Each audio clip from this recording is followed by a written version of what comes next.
to try a little something tonight because last night I was challenged by the founder of the organization, Jennifer Easton of the First Peoples Fund. And one of the things she said at the dinner last night is, we need to know our language, we need to learn our language. So I don't do this often outside of ceremony, so I'm gonna introduce myself in my language. And Gabby Strong's gonna be out there and correct me. Mitaki api. Leampe tuki iushkia chante washteya nape chiusapi lori imachiapi. I greet you with a good heart and a warm welcome. Plamaya for being here tonight, all of you. We welcome all of you here this evening and invite you to take a journey with us as we honor and pay tribute to our 2012 Community Spirit Award recipients who are at the heart of First Peoples Fund's programs and mission. These six artists are joining a family of 62 other culture bearers representing 42 tribal nations and stand along nearly 200 other artists who have benefited from First Peoples Fund's programs. In the spirit of giving, First Peoples Fund honors American Indian, Alaska Native, and now Native Hawaiian artists who exemplify traditional cultural values and way of life through sharing their creative talents and skills with others in the community. We also have with us here this evening's last year's recipients. In the 2011, we traveled across the great North America throughout Indian country, starting in Alaska and Klukwan Village in southeast Alaska, and on down to Cherokee Nation, North Carolina. So we have those special guests with us this evening. So there'll be 12 honorees from 2 years in a row. So thank you all for coming this evening to share this with us. And now I'm going to introduce a good friend of mine, Mr. David Kanoyer, and he's Shichangu Lakota, and we won't get into Rosebud and Pine Ridge jokes here. But David is the vice chair of First Peoples Fund, and he says I keep appointing him to the chair, and he's actually the vice chair. So I just want to say thank you, David. Thank you, he is our Iapaha, Gabby, if you're in the audience. Plamaya. Thank you. Congratulations, Lori. Who was here? Who was at the Stepping Stone Theater in 2010, 2 years ago? All right, so 2010 we were in St. Paul, and last year we honored our Community Spirit awardees in their communities, and now we're back together for a very special evening.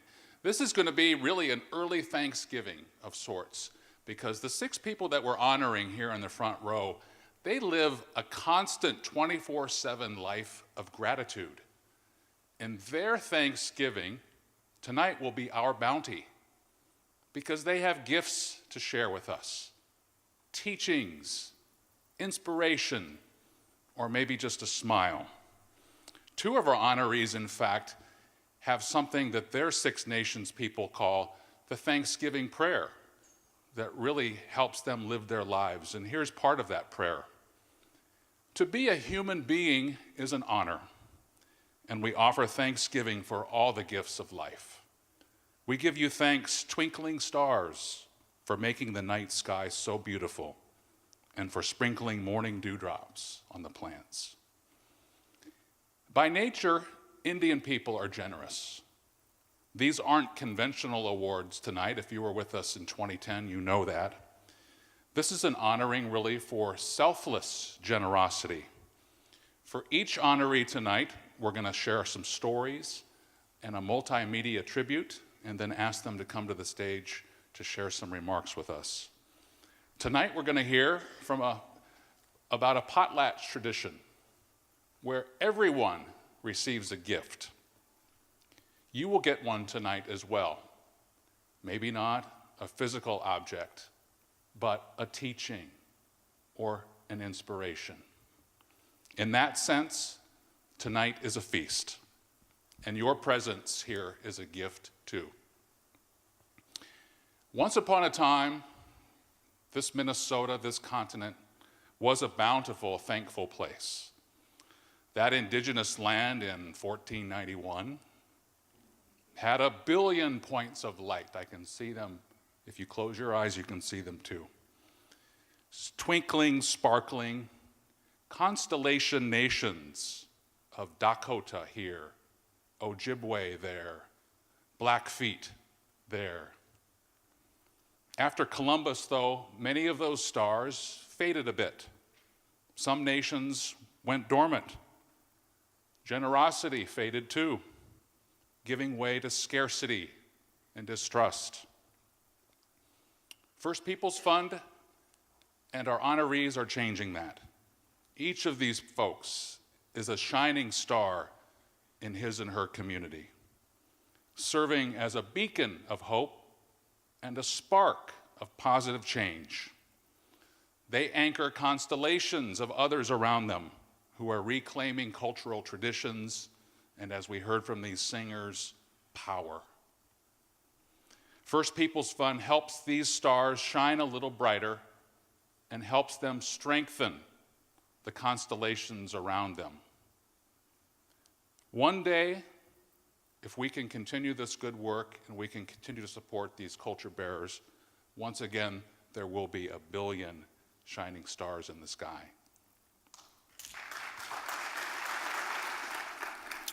As I said, conventional awards focus primarily on those individual stars, how bright they shine or how big they are. You will see how these 6 artists live so that the spotlight falls on others.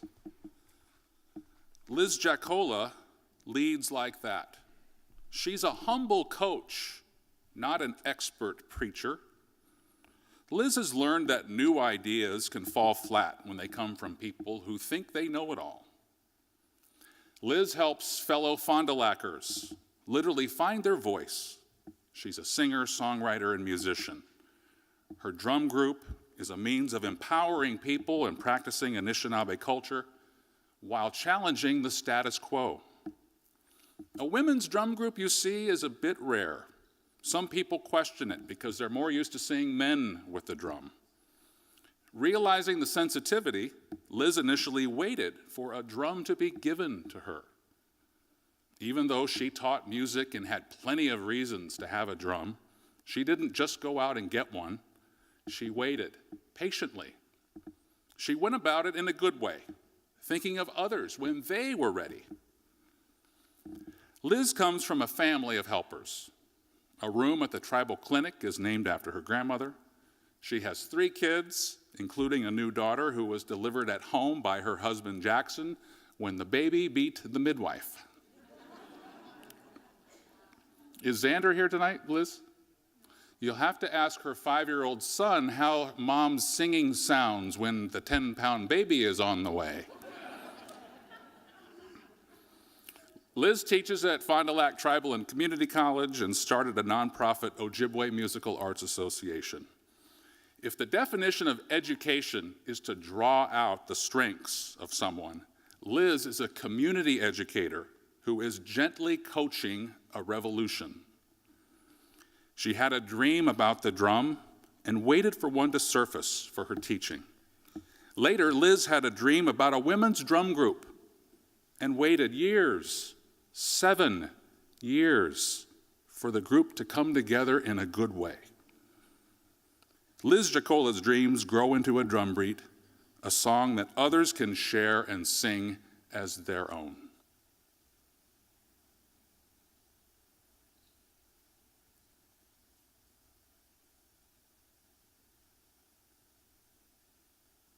My Indian name is Nita Nagamokwe, and that translates into the lady who knows how to sing well.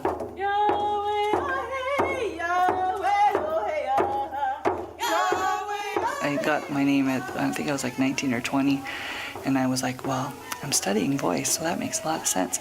But the knowing how to do it well part has become really the center of that name. And every gift has a responsibility with it. And so knowing how to do something well is kind of a daunting responsibility. How many other Native opera singers do you know who are from a tiny little reservation in northern Minnesota, but you would never, to meet her, she doesn't tell you about that. She doesn't tell you she's sang opera in Italy, traveled the world singing, that, she's so humble and really carries our traditional teachings and is so encouraging, whether it's leading a group of ragtag Anishinaabe women like us to teach us how to sing together, or it's working with the kids at the Ojibwe school, or it's educating non-Native people about our music and to make sure things are done in a good way. And so I just think that she's just completely fantastic. I love performing, and I have a degree in music. And the intention then was that I was going to go into opera, and it dawned on me that there was like a cultural disconnect for me that was happening, where in order to build your career, you have to spend an awful lot of time trying to out-sing other people. And that just didn't sit right with me. And so, with the Anishinaabe, cultural teachings of celebrating, the group or the community instead of yourself, it created an imbalance in me, and I had to figure out how to bring that back. So I came home then all recharged, I guess, to figure out what that meant. I had a dream about having a hand drum, and if I was going to have a drum, it needed to be gifted to me. So I put tobacco out and asked, eventually somebody gifted me a hand drum, and it's really empowering, I guess, in one way, to constantly be thinking, yeah, this is something I dreamed, and I, along with a lot of other people and influences, made it happen. My grandma was really good at recognizing the best in people, and so, watching her learning how to expect the best out of somebody and then expecting them to find that better self, to build that better self, to get them to the next step of whatever it is that they want to do. It's being that conduit, being that vessel, being that individual who opens the door and allowing this work to be done.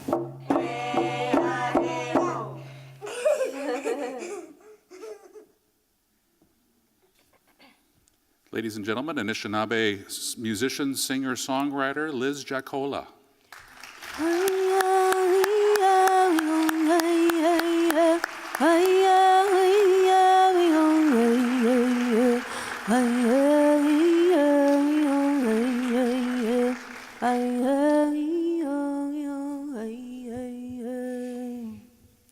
Miigwech. I got to interrupt Jennifer. It's very humbling to be here. I want to be sure to say I apologize for speaking before my elders. I am very humbled to be among this group of people here who are being honored tonight. I just do what I do, and I love music, and so I'm happy that other people like to do it with me. I want to make sure and mention my mom, who's downstairs now with the baby, my Gwech mom. She has taught me about selfless giving more than anyone. And of course my dad and my ancestors, my grandparents. That's all I know is to follow in their footsteps, and I could never do anything without having been taught that by my family and my community.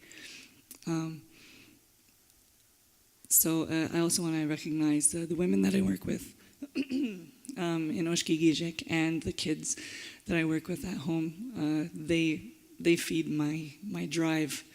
Everyone thinks that I don't sleep and that I'm constantly on the go, and that's pretty close to true. But it's because I get all that energy from the community, and so I can't be anything without them. So I'm miigwech for all of these things. Miigwech manaidu, miigwech bizindawieg. I'm going to sing a little bit of a song because I can. So and this song has a little bit of Ojibwe in it, and if you're not an Anishinaabe speaker, it says, listen, because the Creator is listening to you, and let's sing now, and look at that man, he's now raising his pipe, and the title is "Smoke." The smoke will rise, because that's all of our prayers, and in every nation, in every culture around the globe, we put things up that way. So that's what this song is about.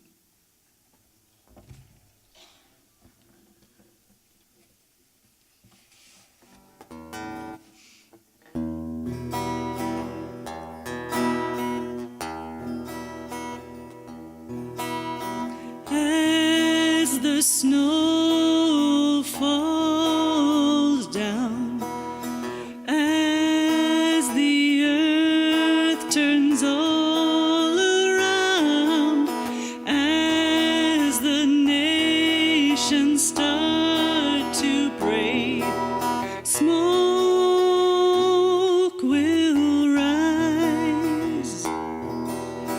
As the eagle soars high, as the trees reach for the sky, as the nations start to pray, smoke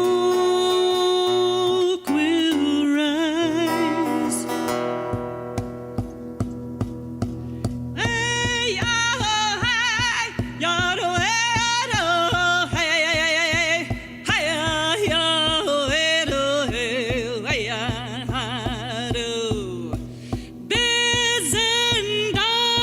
Bizenda, garan mane do, hey, yo, hey, nagamoda.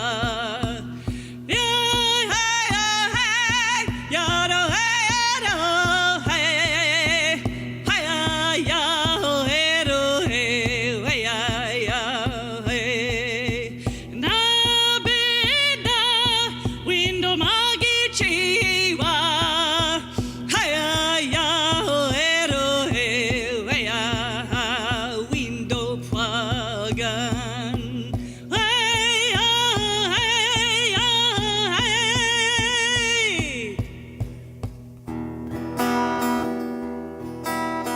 As the children now are born, as the elders truths forewarn, as the nations start to pray, smoke will rise. Smoke will rise. Smoke will rise.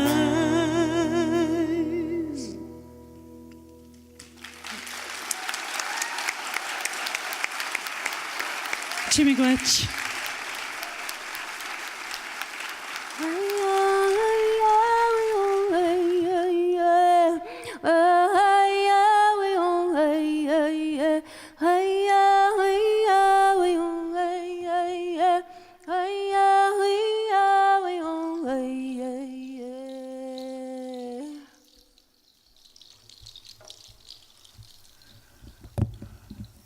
Doexisim Khanis Newsom, Dual Sakait Gaudium Gwa.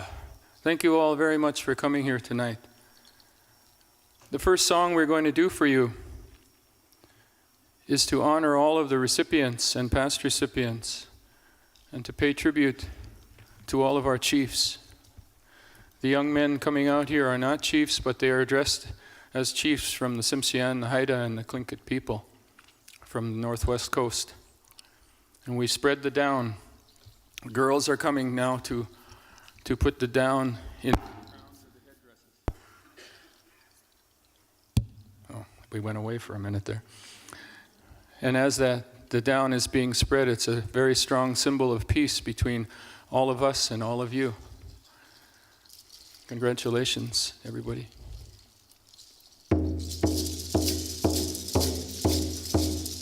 Oh yeah, oh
Oh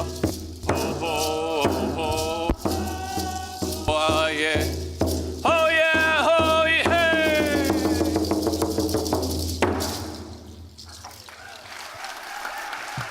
No exisum, Chanisnusum. Get home the way the hook meal go gwa. Lul amroro, the will get coix in Minnesota, the will the limium at that mealgum dak awesome.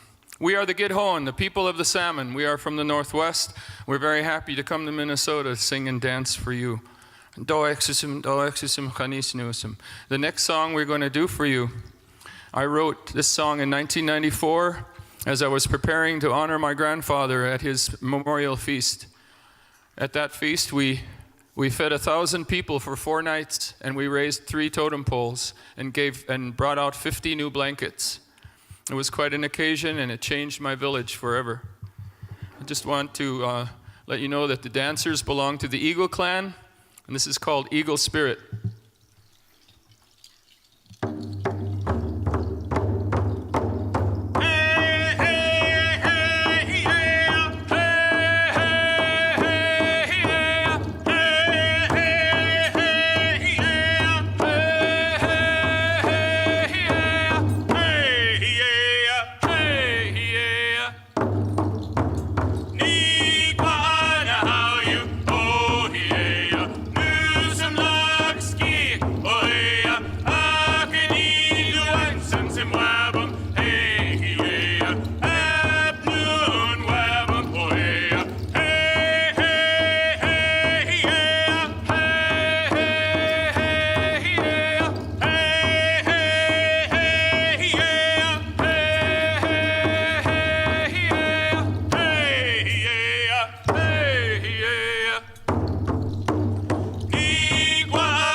The Gitthon dancers, people of the salmon, from Southeast Alaska, now making their home in Seattle with Community Spirit honoree David Boxley.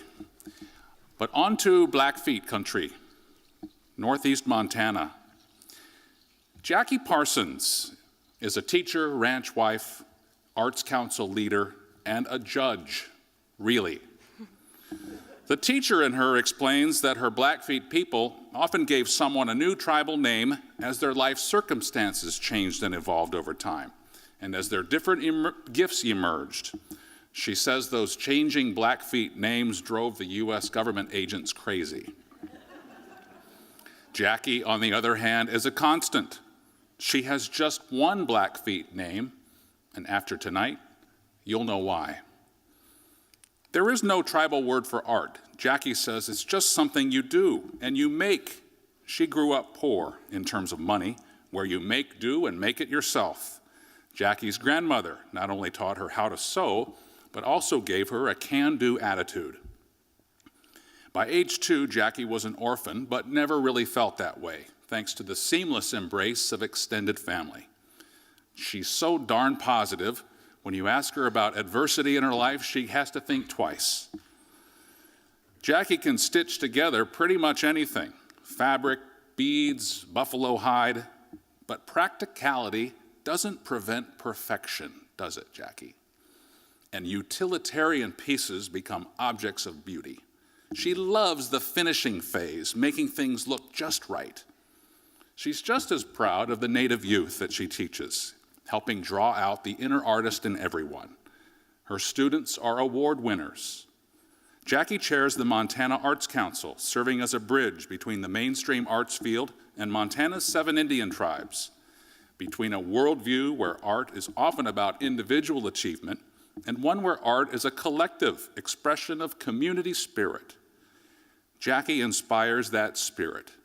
Even as Judge Jackie, tribal judge, she delivers tough love, often baking cookies for the people that she's put in jail.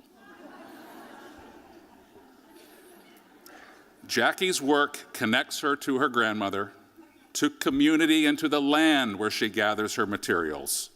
Her art and her steady style define this Blackfeet artist and leader known as Iron Woman. You have to know where you came from to know where you're at, so you'll know where you're going.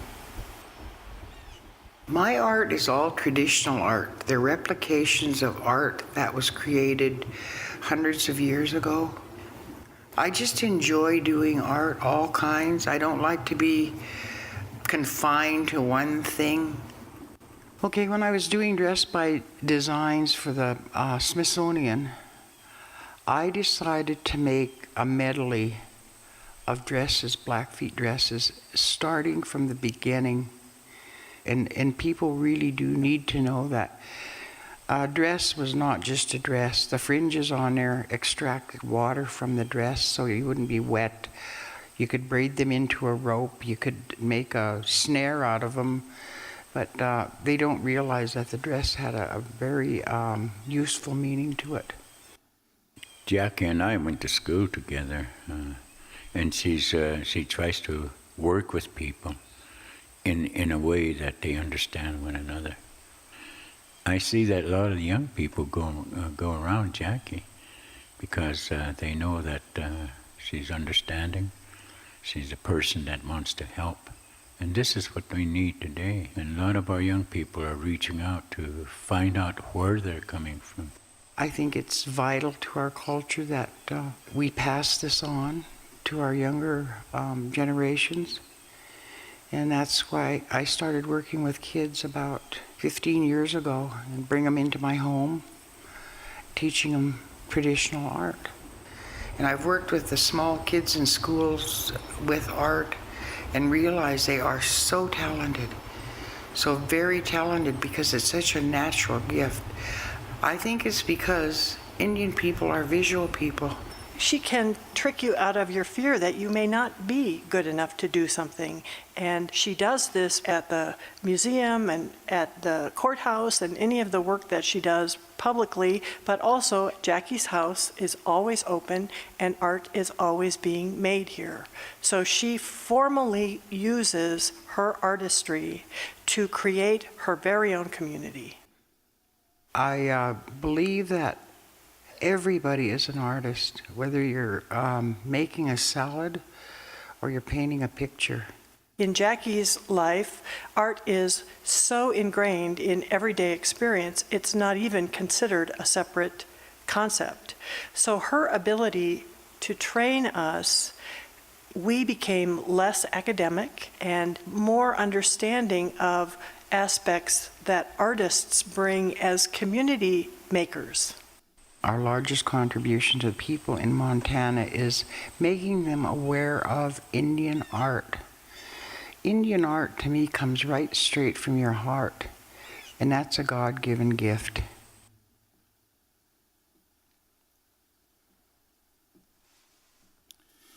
Each of the honorees tonight is receiving a piece of art that was tailored for their story, and a fellow Blackfeet artist, Daryl Norman, has made these. And when you see the imagery in each of the pieces of the piece that they're going to be given, you can see little further pieces of their story. But ladies and gentlemen, I'd like to welcome to the stage Judge Jackie Parsons from the Blackfeet Nation.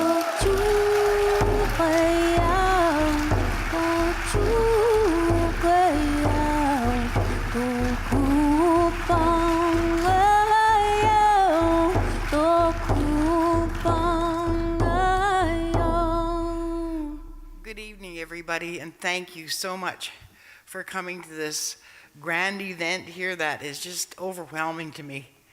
I can't thank you enough, and what can you say after all that? I don't have, my life's an open book right now. I can't thank everybody enough for this award. It is so meaningful to me. I have a couple of friends here I'd like to thank. Arnie Fishbaugh, she's my executive director for the state of Montana, and she's also the new president for NASA, the national president. And Vicki Clark, my longtime friend, sister, daughter, whatever you want to call her, she's just in my life. And we've been through a lot of things together when we worked together at the museum, had a lot of fun. We're still having a lot of fun. And it's just an honor for them to come and travel with me this long ways from Montana to be here. My family could not be here, thank God. Excuse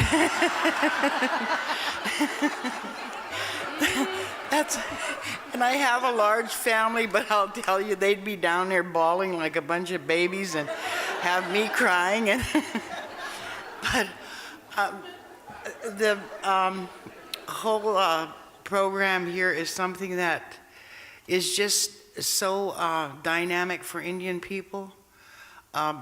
You just can't imagine, I can't imagine or portray what it means to me to be awarded this great recognition here, and the other people that's here as my peers. It just means so much to me to think that somebody had found me way up in Montana and gave me this great, great award. So I just thank everybody from the bottom of my heart, and I just can't tell you enough how much I appreciate this. Thank you. Oh,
Joko Heania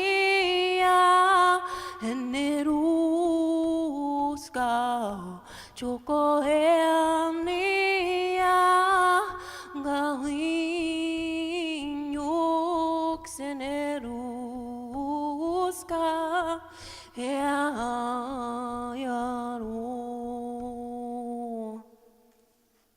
Thank you, Jennifer Kreisberg.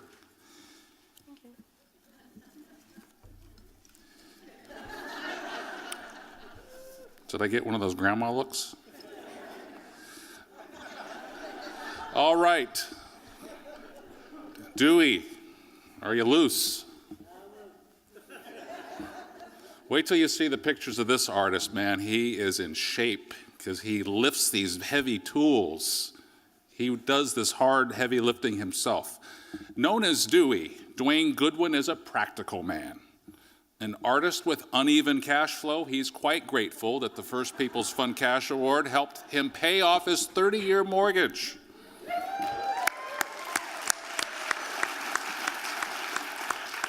He's so practical, he built that house from 100 pine logs. He also built his studio space. This summer installed a limestone patio and makes every cut and chisel in his rock sculptures. In mainstream art, some famous artists have the vision and then their people do the work. That's not Dewey's style. He's hands-on. Art is a constant part of life with him and his wife Bambi. He likes art to be straightforward, to make a connection. He wants you to touch it, to connect with it. Nature inspires him, bears, bison, and horses. In that log house, art is everywhere. It's on the walls, it's on shelves. There are even beautiful carved ivory bears in a box under the bed in the basement forgotten. Dewey unleashes his vision from the stone, just as he coaxes talent from young people. He is White Earth Ojibwe and lives on the Leech Lake Reservation. This year, he installed an eagle sculpture at the Bug School near Cass Lake. This year, he was also named Faculty of the Year at Leech Lake Tribal College. And for years, Dewey organized an art show to showcase the talent at Leech Lake. His own talent is world-class. In his teens, he first started carving pipestone and went to the Institute of American Indian Arts. Seeing Dewey's talent, the famous Apache sculptor who was a teacher there, Alan Hauser, asked Dewey to be an apprentice. In 2006, Dewey was one of 12 master carvers from around the world who came to St. Paul as part of something called Minnesota Rocks. And over several weeks during the summer, they worked right there in an open-air studio at St. Paul College. Dewey carved Sacred Dish, which today sits in Mounds Park overlooking downtown St. Paul. One of the other carvers was named the head sculptor of the Martin Luther King Jr. Memorial in Washington, D.C. That just as easily have been Dewey Goodwin.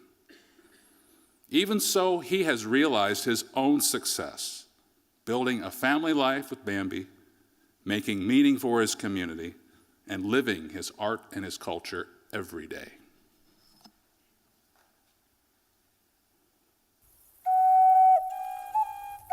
My name is Niwugabu. I'm from the Wolf Clan. If I do a horse, you can feel the horse in that rock. The mane flowing, bulging eyes, the flaring nostrils, the color of the rock. When I do a horse head, I'm really thinking about the connection, the passion that I have with the horse. I guess that my sculptures are me. They're a little bit of me. Santa Fe gave me a chance to work with a very great teacher, Alan Hauser. To me, he was an accomplished artist, an elder, and he had many years under his belt. And I said, geez, if I can keep doing this for the next 10 years, boy, I might be as good as he is. When I was still in school there, he asked me if I'd take an apprenticeship under him. But I declined it to come home to learn from our elders. He thought that Ojibwe culture was worth passing on. and he was going to do it. For people of his generation, his age group, he was about the only one who was thinking this way.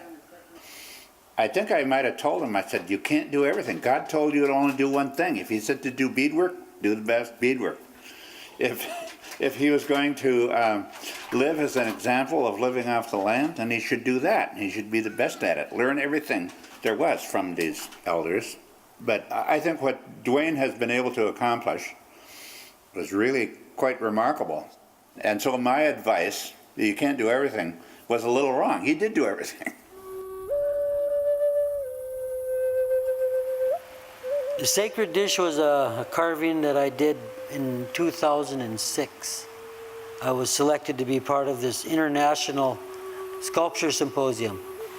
And I chose this site up in Mounds Park across from the burial grounds on the Mississippi River. I did this lady kneeling, holding an offering dish, making an offering to the earth, to the spirits, to life. It wasn't a real complicated sculpture, but yet it was very powerful. A lot of people go there to burn sage, offer their pipes, and pray. It's a special place in St. Paul. A lot of people, they gauge success by how much wealth you have, financial wealth, material wealth. But that's not how I gauge success. I gauge success by happiness, having family around you, friends, and being able to create and do your artwork, passing on the knowledge, the skills that I have to the people.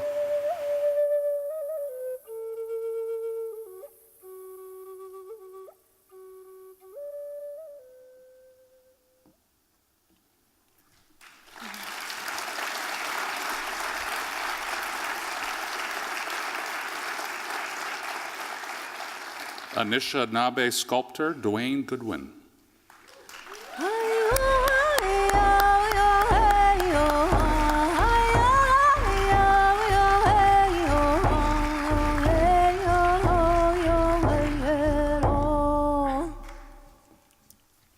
Bonjour. Minawa gagamiwang ishikad nagum. Indikaje neogabo. Indodem. Maingan. It's a great honor to be here tonight. It's been many years of making to be standing in front of such a great audience and a fine group of people that selected me to be honored this year. I got some special things to some folks that are very meaningful to my life. My mother who brought me to this earth, my father, my wife who has supported me through the years and stuck by my side. And I want to say a special thanks to Kyle Erickson, who felt I was honorable enough and respectable enough to, get this award. And also Dr. Beverly Rogers, who has helped me along with the spelling and the grammar and the grants that I do. But art has been a part of my life since I've been very small.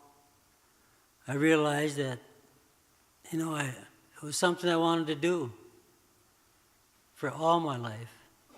And it's become a way of life to me. I think it, I sleep it, and live it each day. I grew up, like most of us Indian folks, with very little. I had a dream, and that dream was to, have my own home, build a home, raise a family, and live with horses. I come from a long line of horse people. And to this day, I love being around horses. I love to look at them. I love to touch them. I like to ride them and also feed them when it costs so much. But most of all, I'm very grateful to be honored tonight by so many people. And I want to say miigwech again for the beautiful, beautiful blanket that I received last night. It's such an honor in our culture to receive blankets. It's a very sacred way of sharing and honoring your family, your loved ones, and so forth.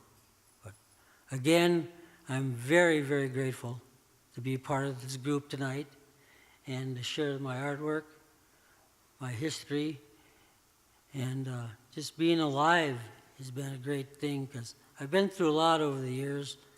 I have a lot of battle scars. My body's all beat up from the work I do, from, and just living. So it's not been easy to, continue living and working and teaching and trying to, do the best you can. Because I've been teaching for like 39 years. I was a very young man when I started teaching, right out of Santa Fe. And it's something that I didn't choose to do, but it just became part of who I was. And it's been 39 years now, and I've been teaching, all levels of people. And I find, I can get results with the way I've taught. It's, I teach each student individually and touch their lives individually. So it's a very personal thing, and each day is another start to be a better teacher, a better example, and also help them realize that what they do is a spirit of a reflection of their spirit that goes into their work. And when I say that to them, it makes a difference because they really think about that saying, a reflection of your spirit. It goes right down to their soul when they start making the work that I teach them. And I'm looking forward to another award coming up soon. After years and years of writing grants over and over and over, I finally was accepted the Artist in Resident 2012 Idol George. So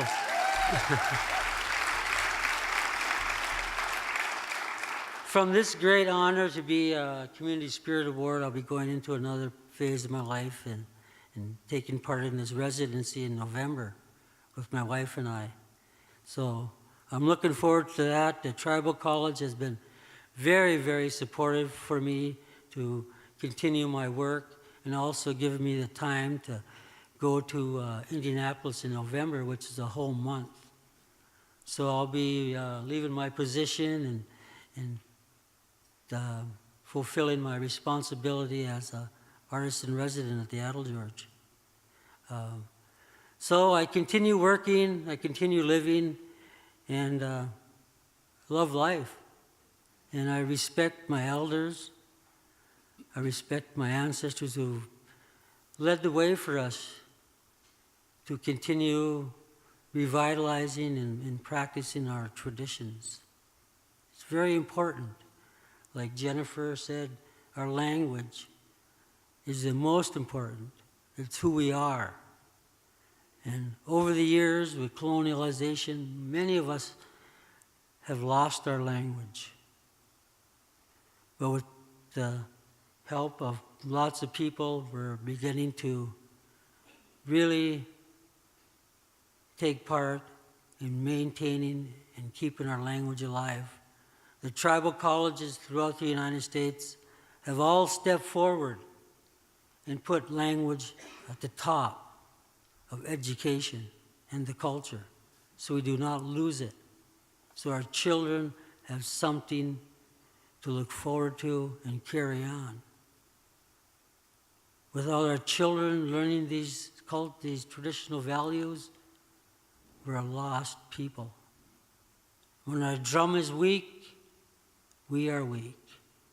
When our drum is strong, we are strong. When we burn sage, smudge sage, to purify ourselves, we are strong. When we offer a sima, again we are strong. Today, I felt that I needed to smoke my opoagan. And normally, I'd go to a quiet place where I can, look at the woods, the trees, the clouds, and feel that power of nature. But today was a whole different deal. I took my pipe and I went downstairs of the motel there. And I smudged and loaded my pipe. And people just looking at me, looking, what the heck is going on here, And I didn't even, consider all the gazers, but I went on with my belief, and I prayed for tonight. I prayed that it would be a good night, honoring the recipients, honoring all the people that are here, and giving thanks for this day, just this day, because you don't know what's going to happen tomorrow. We might be gone tomorrow, but for this day, it's a good day, and I gave thanks for that. It was kind of difficult to smoke the pipe and all amongst all this commotion, all this artificial stuff. But I blocked it out. And I smoked that pipe like I was in the middle of the woods.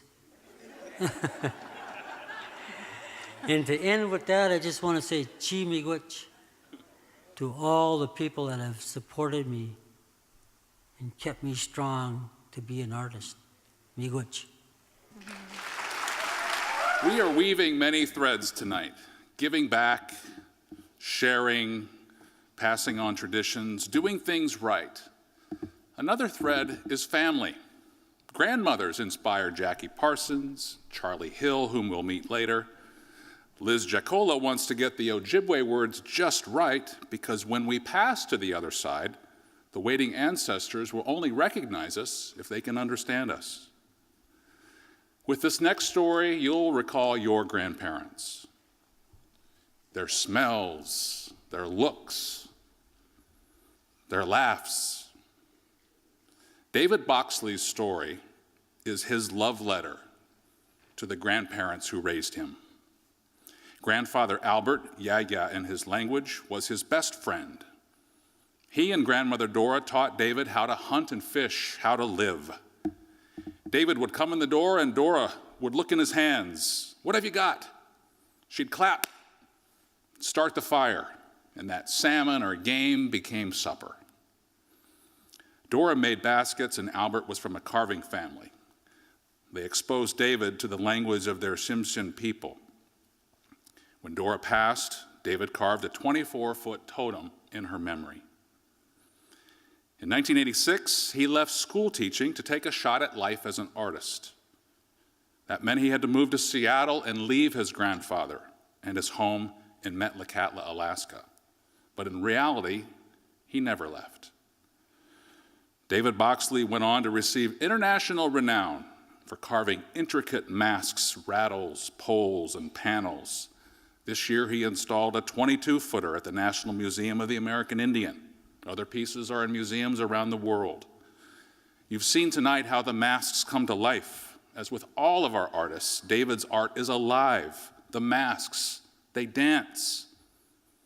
They have spirit, they have names, they sing, they come to life. This year, David is marking a special anniversary. 30 years ago this November, he led his village in reviving the potlatch, the feast where everyone receives a gift. Metlakatla had bought into the missionaries' religion, and it was the first such ceremony in many generations. David remembers being anxious about how people would react. Would anyone come? They did, by the hundreds. He didn't do it alone. Planning for potlatches can take 2 or 3 years to assemble the gifts and store all the food. We're all paddling a big canoe, he says. In this communal culture, David says it's impossible to do it without everyone's approval and without everyone's help. And 30 years ago, David Boxley could not have lit that first spark if it weren't for his grandparents.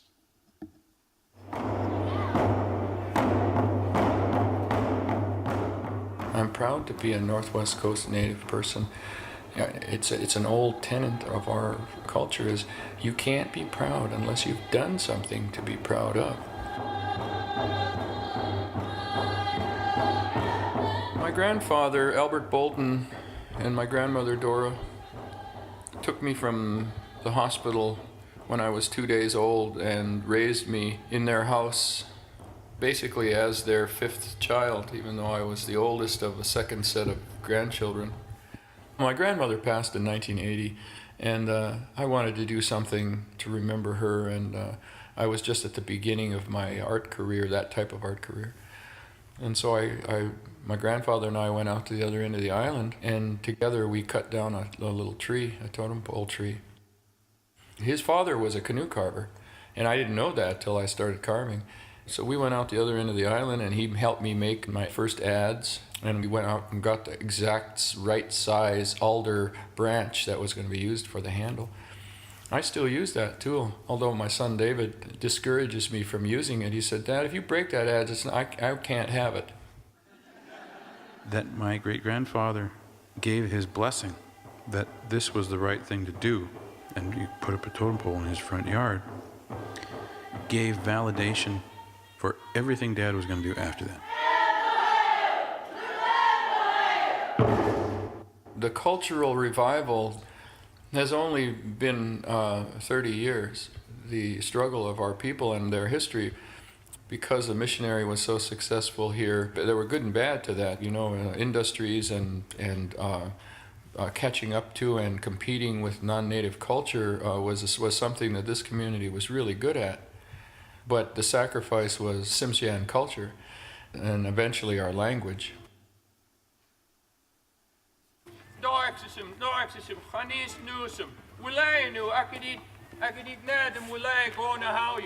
people of the Northwest Coast, our cultures are so similar. It's a shared art form all up and down the coast. So it's only our language that makes us unique. I want to thank all of the clans for supporting this cultural day. On behalf of our family, I want to thank all of you for witnessing. This totem pole is not a massive totem pole, but it's a powerful one in that it shows the kind of man my uncle was. It's just so emotional to see months and months of work, and then it's finished, and here's somebody who is dancing to give life and power to this pole. David is one of the most intense people I've ever met. He is so driven to bring his culture, his language, and his art to the forefront. If I had to pick something that I wanted to express to my children about what Yaya and what Dad gave to me and what we should all have going forward, is love.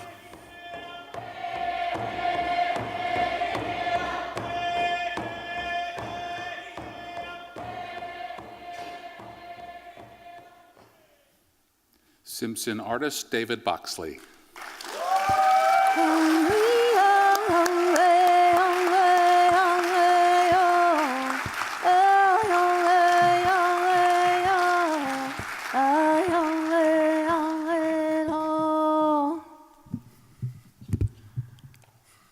I thought I was overdressed for this evening.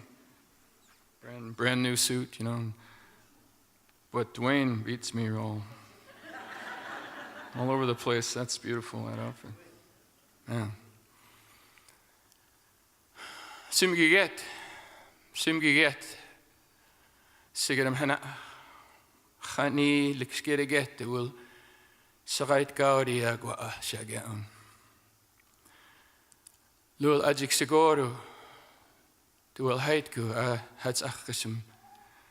Lala amawabagwa. Ayelt canoe, the will haitku, agwa, asparasam. Akadita achka dim wilayu go hasharadim nahauyu datsim nagodu. Da wilaya go nahauyu datsamuyu. Nsiepen Nanagetku, Albert and Dora Bolton.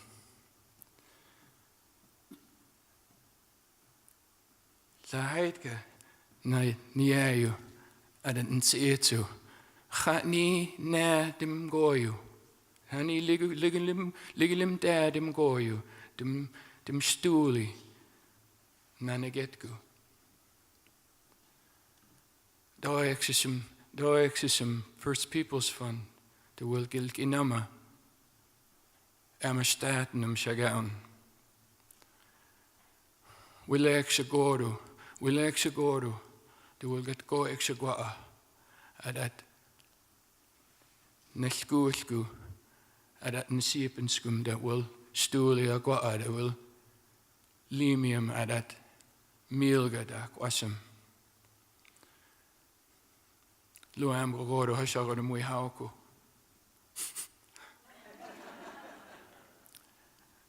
Thank you to the First Peoples Fund, all the wonderful people who thought I was something to consider. My village was founded by my great-grandparents' generation with an Anglican missionary from British Columbia. They moved from British Columbia to Alaska in 1887 for religious freedom. The missionary converted all of them, and in doing so, one of the deals was they had to give up everything about being native except their subsistence ways and for a while their language. It was a long time before anyone put on a button robe or sang in our language. In 1982, when I gave that first feast to honor my grandmother, I had never even seen a potlatch. I just read about them, and no one in my village could help me. And it seems like just a short while ago, but now so many, especially my son's generation and the one following, that's all they know. The last 30 years, that's all they know, singing and dancing and trying to speak our language and seeing dozens of totem poles in our village. You know, all of us, I guess my little, something I think about a lot is when you're doing things like this, you just have to, and you start thinking, well, wow, I did this and I did that. No, that's not how we do it. In 100 years, in 150 years, no one's going to remember anyone in this room, much less me. And my whole desire is I don't care if they ever remember me. I want them to keep dancing and keep singing and keep speaking our language and being proud of who they are. And there's so many young people now that are doing that, and that's just like stuffing money in my pocket. You know, I just really, really appreciate that. So thank you to the First Peoples Fund. Thank you, everyone. And Ayeltkanu, my grandfather told me, always be grateful. And I am. Thank you.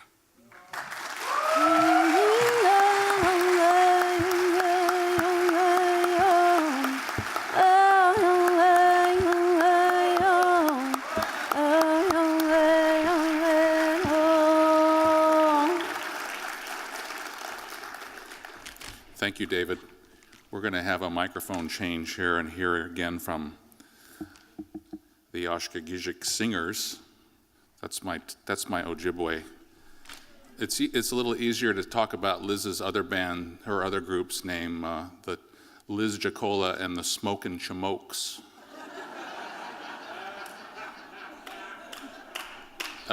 Chamoke is a white guy, so she taught me something when I met her a couple weeks ago. Thank you, Liz. Quick before we go, I want to say the song, the words are Our Mother Earth loves us. Women be together in a good way, in a happy way. When you're singing, our grandmothers love us, and live the good life, Anishinaabe people. Yeah. So, and Sharon Day is here, and Sharon helped write this song. Where are you, Sharon?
Just having a mirage here on the desert.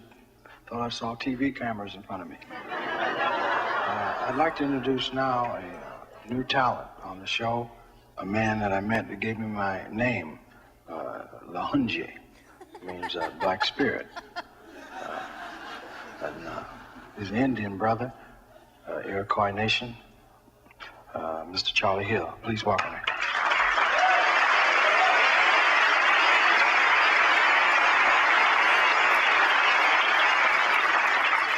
Hi, how are ya? Hi, how are ya? Hi, how are ya? Hi, how are ya?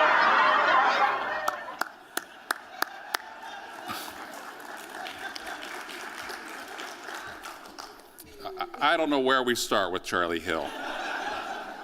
But from the look of that striking young man, when you go visit Dewey at Dewey's place, literally his log house is like going to the Ponderosa, and that was little Joe.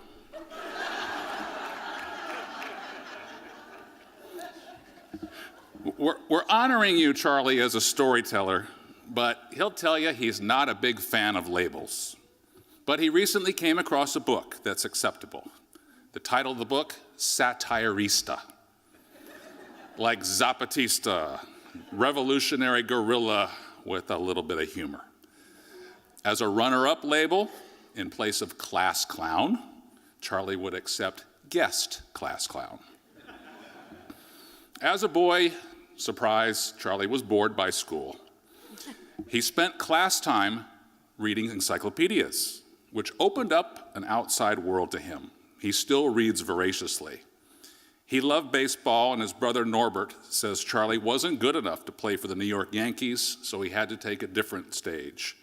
He also couldn't keep any of the jobs that Norbert lined up for him. Charlie's comedy career started right here in Minneapolis at broadcasting school. Some of his best memories are of his early career of supporters like Ellen Stewart at La Mama Theater in New York. Later in LA, Charlie worked the Comedy Store and The Tonight Show while offering countless free shows to help tribal groups raise money. The three Hill brothers, Charlie, Norbert, and Rick, laugh often and loudly, typically picking on each other. During our interviews for this event, Charlie asked me to be sure to ask each of the brothers during their interviews, so at what point did it occur to you that you wanted to be Charlie?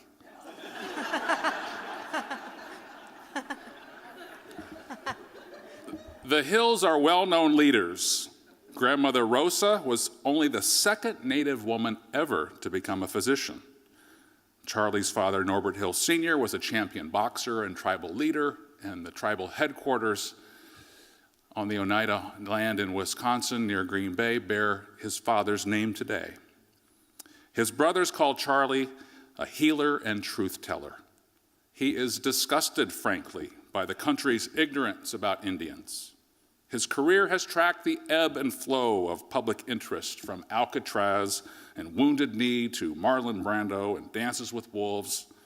But rather than get angry about genocide or land theft or John Wayne literally getting cheers for shooting a dead Indian in the eyes so he couldn't find his way to the spirit world, Charlie Hill, a warrior of words, a satirista, just shoots back with a laugh. Someone once said, laughter is the language of God. And I always like that sentence, because anytime you get something real spiritual, there's always some levity in it, because if it's too solemn, that is not spiritual to me. Well, my dad was born here, right in the room we were in, right in this house, 1912, 100 years ago.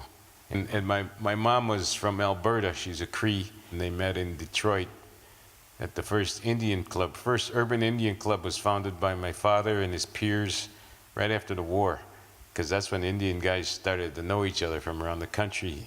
And 50 years ago, this fall, we moved here from Detroit.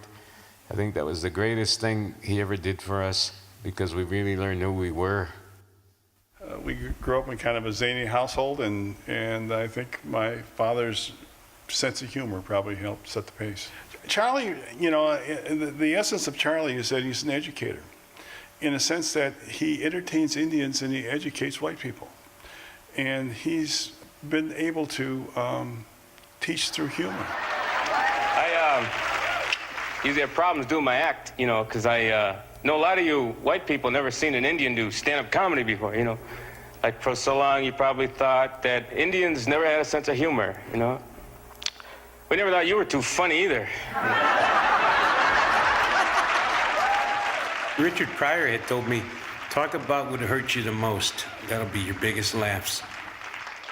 My thing was, when I started, was the people laugh with us instead of at us. And that was the whole point of what I wanted to do. Because everything we do is put up to ridicule in the American's eye. And the image of us is slander. they're so far away from reality, they don't even know why we're angry about or concerned to something. I think his legacy is about social justice and equality. When I was 18, I saw Vine Deloria on the Dick Cavett show. And I thought, this guy is really biting and his stuff is real and he's telling the truth. And plus he came on, he was wearing a jeans and a t-shirt. I thought, this guy's a real Indian. And people like Floyd Westerman, Paul Ortega, and Buffy St. Marie, they opened the door for all Indian entertainers. And I was one of the ones that snuck through. So if I'm able to do that, anybody afterwards, forget it, because there's enough comedians. No, I'm just, I'd like to just pass on what I learned. He's blessed with being like a spiritual healer or teacher. So you can flip that into comedy. I think it really resonates with the person's soul and being. I don't intentionally think of that. I don't say, well, I'm going to go out there and heal. They say laughter is the best medicine, where I always thought it was penicillin. But I also think I've been times where I wouldn't feel physically good, and when I got done, I'd completely heal because they're throwing all that energy back. To me, the audience is healing to me.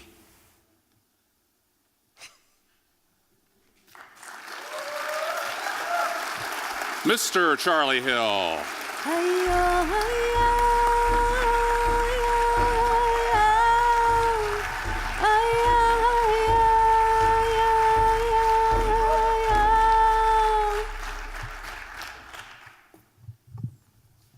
Aho.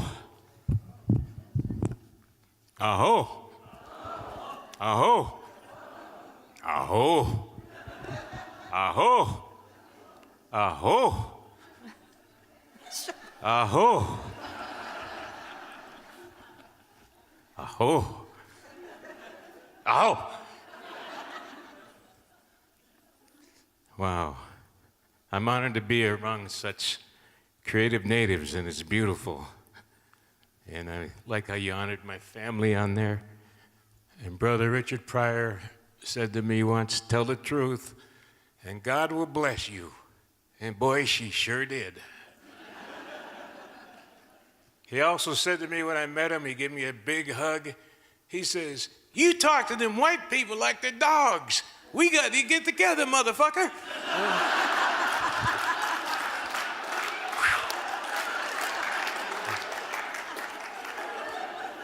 He took me, gave me my shot, because I wanted to be Richard Pryor. Now, years later, I come here, I look like Red Fox.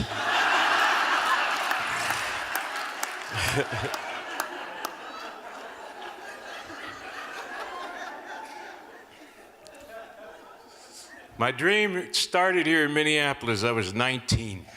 I went to the Brown Institute because I thought broadcasting would lead to acting, which would lead to stand-up.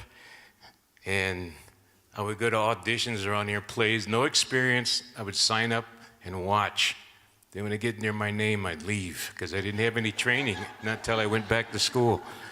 But I wanted to see, when you want to get in the circus, you got to sneak under the tent. I always had a love affair with the city of Minneapolis Indian community. I bless you. Thank you for all your support for so many years. I played clubs here, colleges. I loved the Indian Center, the worst acoustics in the world. You can go in there right now and hear an echo from a speech Vernon Belcourt gave in 1977.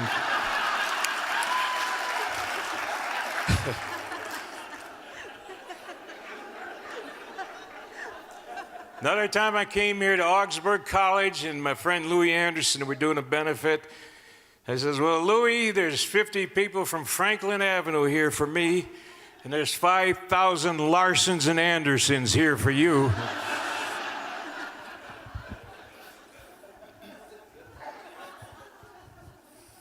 I want to be a comedian. Comedians are the instigator, the agitator, sometimes educator. You saw my peers up there. They opened the door for me. Buffy, Floyd, Vine Deloria. Vine inspired my writing, and Buffy told me, you're the boss up there. And Floyd's, if he were here tonight, he'd said, "Boy, you can get laid tonight."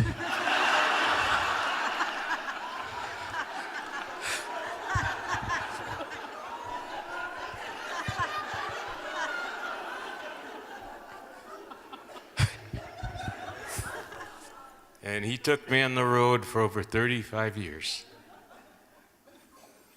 Always coming to the Native community here.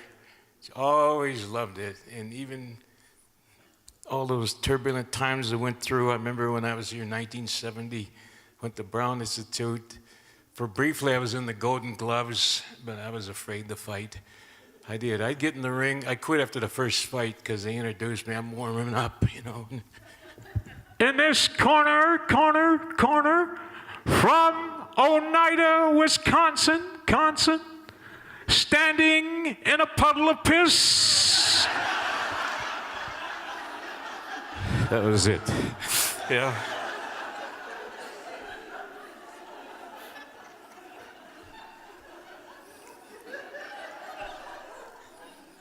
I think the other thing too is you ain't anything without family. You get the support and love of your family. So tonight I dedicate this to my family, especially my daughter Nazba, who came here tonight, and she's seen when we didn't have anything and when we had a lot. And I remember when she was 8 years old, or maybe younger, Floyd says, "Oh, well, you want to be a comedian, Nazba?" Because she wrote a paper about it. "Are you funny as your dad?" She says, "I'm funnier." So, boy, she's so right on that one. Other thing I want to mention, all my Navajo in-laws. Every fry bread loving, mutton munching, wood hauling, water carrying, lip pointing, those people. And they kept me on the red road when I fell off it quite a few times and healed me with ceremonies and love and support. Because of ceremonies, that's why we're still here. Mightiest nation in the world tried to exterminate us, but we're like that Energizer bunny. We keep going and going and going. And I think the Energizer bunny must be native because he's got that little hand drum.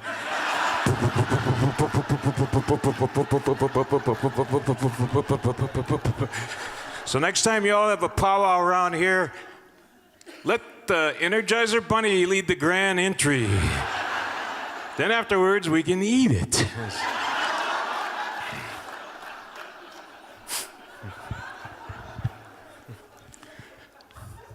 Every powwow you go here, you always see the rainbow chick dancing around like this.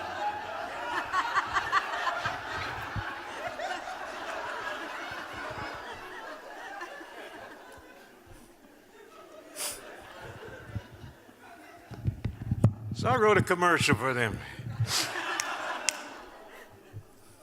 Oh yeah, what do you call 16 Cherokees? A faux blood. Hey.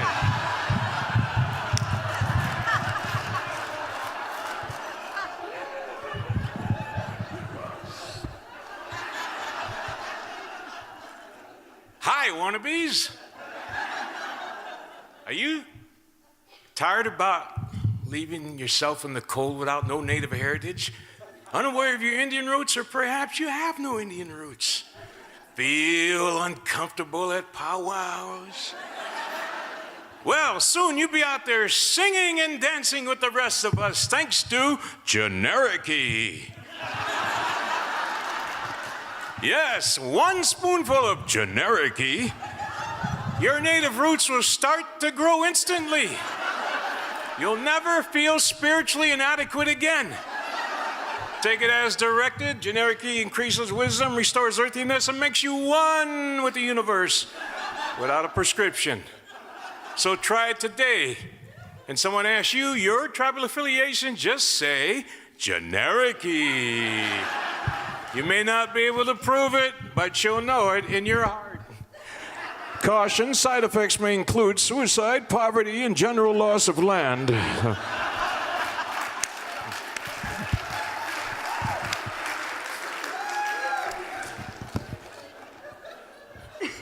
One reason I came out here too, because Bob Dylan came from Minnesota, and he ain't here, is he? Because I believe the artists are the changers. The artists are the ones who change the society and the culture. The artists are the ones they lock up, the ones they censor. They're the ones, not politicians. The artists, they raise the consciousness. The artists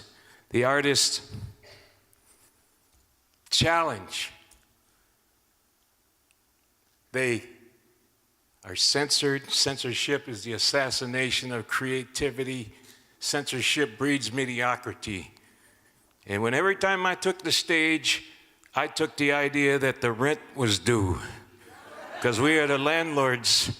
And whenever I'm in front of a native crowd, as poor as we are sometimes, I think we are royalty. That's us. And I was proud all the time doing all this. And now the country needs us more than ever. I think an Indian woman should be the president of this country. Because if my wife was president, if she got mad at another country, she wouldn't bomb it. She would just ignore it for 6 months.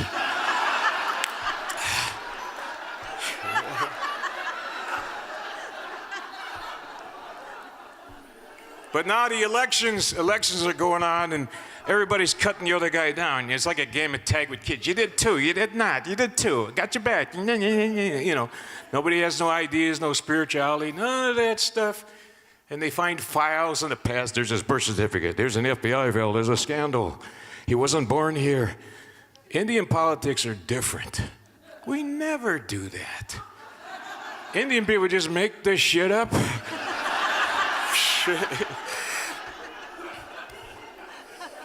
In every tribal meeting, they always do a prayer, but never at the end. And every tribal meeting is like the Tina Turner song. We're going to take the beginning of this meeting and go nice and easy.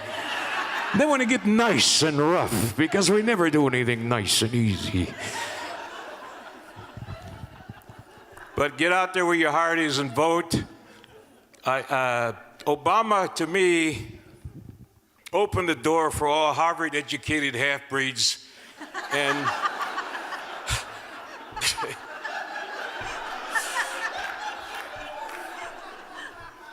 but he's a tradesman. That's what I love about him. But he's got the emotions of an accountant. You know, loosen up, let it fly, brother man, you know? He should walk around all the time with a hoodie on, all these biggie small guys walking around with him, you know.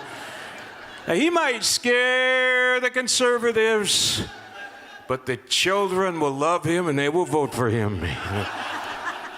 Because you know what? Who's the other guy? Romney? He ain't gonna win. You know why? Because once you go black, you never, ever go back.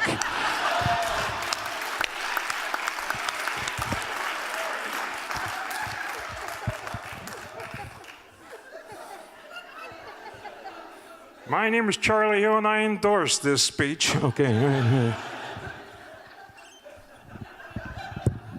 But the artists change it, and you want to know about change? Also, you young ones, listen to the songs and the words of Buffy Sainte-Marie. Listen to the writings. Listen to the writings, yeah. Well, Vine Deloria. Listen to Floyd Westerman. And what Bob Dylan sang about 40 years ago, it applies today.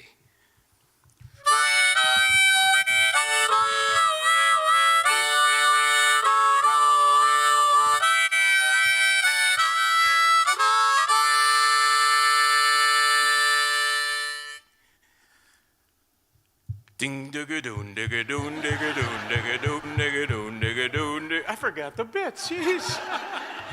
Take two.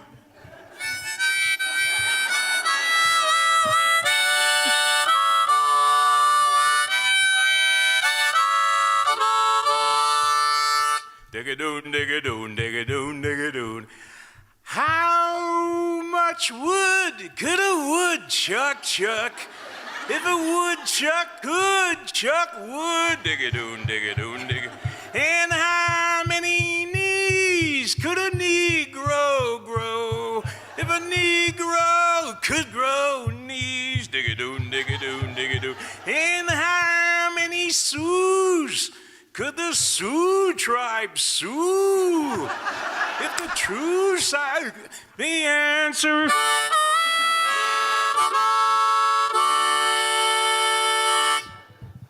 Every time Indian people.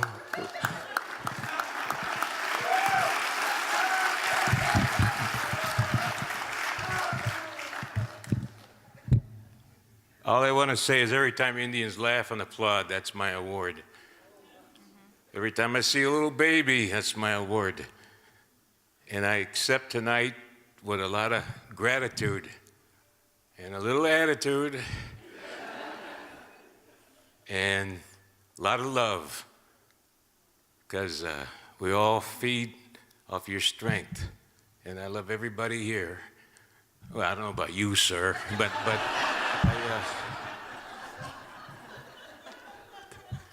Jennifer, thank you. And stay strong. Thank you very much. This is a beautiful evening. Thank you, thank you, thank you, thank you.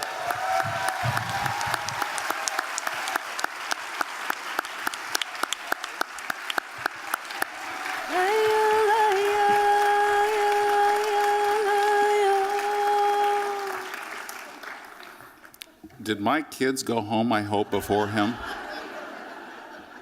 I kind of worried about that. What do we do when we need a healer from the healer? And our apologies to Lucille, a Cherokee tribal member here tonight. Thank you for laughing with us. Charlie, you know, his brothers say he cut his hair. He had to cut his ponytail because there was only 3 strands left. All right, onward. Gerald Peter Jemison works in an old one-room schoolhouse, a simple setting that belies its sophisticated purpose. The space becomes a wellspring of ideas, paint strokes, and inspirations from his surrounding homeland. Jemison wears many hats: painter, mixed media artist, producer-director, construction manager. The most important hat, though, is a designation from the Seneca people, faith keeper. It carries myriad responsibilities for maintaining the ceremonies, the lifeways, and the land of his people. For Peter, art is life. He creates from what's around him: grocery sacks, New York subway walls. He makes movies where everyone is a performer, a co-creator. It is for his discipline, though, and nurturing community spirit that we honor him tonight. Fate seems to have directed his journey. Not getting into grad school sent Peter to the big city, where he rose to attention of art critics for his social commentary. His doodling on grocery bags 30 years ago raised environmental consciousness long before the rest of us were recycling. He cut his teeth in San Francisco and New York City. There he ran the first art gallery at the American Indian Community House.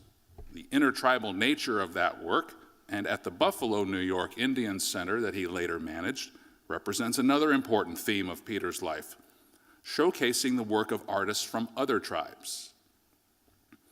Today he manages Ganondagan, a Seneca historic site that was a 17th century town. 600 acres on it is a reconstructed bark longhouse, and soon they'll break ground on a new Seneca Art and Culture Center. Peter is raising millions of dollars to make that happen. That land is home, and Peter recently led repatriation of 115 sacred objects from a museum in Rochester, sacred objects brought back home to the Seneca people. Another act of fate happened in Peter's old pickup truck. Playing chauffeur to tribal elders, the front seat became an important place for learning the old ways and wisdom of people. Peter doesn't recall the make of that pickup, but he never forgot the teachings. I think of myself as a cultural worker, and so it has many dimensions. You know, first and foremost, when I was much younger, my focus was on my art. And if I don't do my art, I don't feel whole. His impact is immense as an artist, as a participant in the art world, as an activist. Peter's work draws on the legacy, his Native American legacy. He combines it with his knowledge of contemporary art. And so I did some work that people would really say was kind of cutting edge. It wasn't strictly what people expected as far as Native artists to produce, you know, because it was sometimes like a social commentary, sometimes it was strictly based on my own personal experience and my take on that personal experience. In my community, I am called a faith keeper. It's a title that is given to you by your clan. Our primary responsibility is to make sure that the ceremonies that are a part of our way of life continue. His spirit of giving is exemplified in his many artistic and cultural community leadership commitments, and that is all embracing of our Onondaga Gateka, or our people of the Great Hill, or Seneca way of life. Ganondagan is the site of a 17th century Seneca town. It is sort of centrally located between our 6 nations, and so it has been a meeting place. We hold a major festival at the end of July, a Native American dance and music festival, so we bring performers from around the country, performers from our own communities, artists from our own community, and then throughout the year we do special events. And as I lived here and learned this history, what happened before the time period when this town existed in the 1600s, and then what happened afterward, I saw a great continuum, that things changed in a way, but in another way they didn't change, just as a one simple thing. We must remain vigilant about the protection of our land. That has never gone away, that has never diminished in all the years since. So if I show where it came from and I show something about how it relates today, that's how I collapse time and I help people see the broad continuum and place us within it, because most of the time we're not seen as a part of it, we're seen sort of on the outside of it, or not seen at all. It would be my preference to place us front and center, to say we're still here.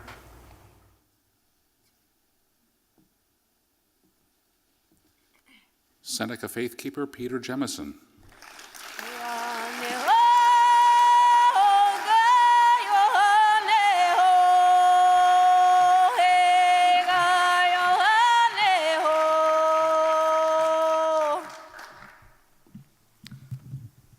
Yahweh scanal swagwego, Onondaga ni a, Ganonza down ni kiaso, Ganondagan ni kanange, Ojakwatanonyo, Nangat wasandade, Ojanuk don hejohe. In my language, we don't call ourselves Seneca. Actually, the word Seneca has no meaning at all. In my language, we call ourselves Onondaga. Onondaga ni a, I'm a person of the people of the Great Hill. And I give thanks that all of you are well. Nyawai scanal swagwego. Ganonza down ni kiaso. Each of us who is Onondaga, we're born into the clan of our mother. We're also born into the nation of our mother. We're matrilineal. And my mom was Heron clan from Ohio, or Allegheny. My father, Wolf clan from Gata Keskeono, from Cattaraugus. And so I inherited my mother's clan, and I inherited my mother and my father's nation, Onondaga. I also said, O Jakwatanonyo, Nangat wasandade, Nojanuk don hejohe, Ungwe onwe ka. I should have added. I give thanks for this Indian way of life this evening that we're all enjoying, and I give thanks for this moment that we have together. There are two things I always try to avoid, and that is to follow a hill. Either Charlie Hill or Rick Hill, the Tuscarora, if you know them. And I'm up here to heal all of you that have been injured terribly by Charlie's comments. I'm going to promise you right now, I'm not going to throw any salt in your wounds. But I'm going to sympathize with you. And I'm going to say, Ganonquas hat, I love you. I'm going to give you love. And in all seriousness, my brother's tremendous. He is hilarious. I mean, I had to stop coughing long enough to get back up here to try to talk because he makes me laugh so hard I start coughing right away. He and I have followed a very similar road. Floyd slept on my couch. When I went to see him perform in New York, I went with Max Gale and Floyd, and probably remember George Stonefish. Oh yeah, George was a wild man. He still is. Anyway, we gathered there up on I think Broadway, maybe Upper Broadway, to see Charlie perform. Hilarious again. Great show.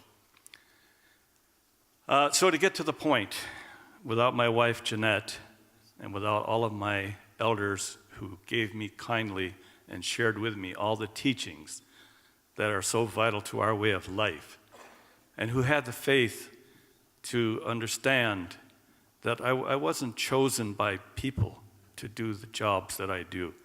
I was chosen by the Creator.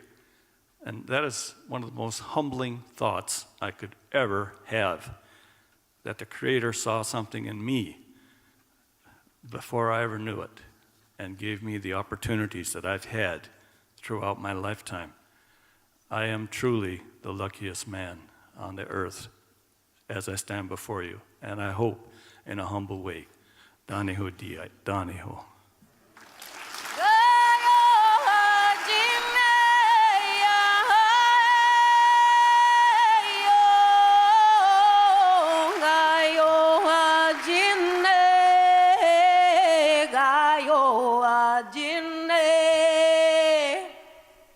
Lamaya. So for those, there were several in the group that were with us previously at the Stepping Stone Theater. 2 years ago, we had the honor to come to the Twin Cities, and we produced the Community Spirit Award in St. Paul. And during that evening, we gave this very special award. And I want to say something about the award. It's called the Spirit of Generosity Award. And we gifted it initially to the founder of First Peoples Fund, Jennifer Easton.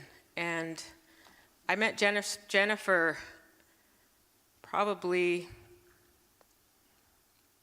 in the early 90s. And she's a wonderful woman. And when I finally met her, I realized all of the things that Jennifer had done throughout Indian country. She worked in many tribal communities. She awarded many awards to Native women, non-Native women. She's the founder of the Sumasil Foundation, the First Peoples Fund, and she funded for many years the Sundance Film Festival's Native program there. And she was a dear friend of Vine Deloria, and she just finished a documentary on his life. And I want to thank Charlie for honoring some of those folks that meant so much to us growing up in Indian country, who are just amazing leaders and political leaders. So we gifted this award to Jennifer, and shortly after that, and the award was really representing those that love and spirit spans far and wide across this country and across generations, younger generations, to all the wonderful people you're meeting here this evening.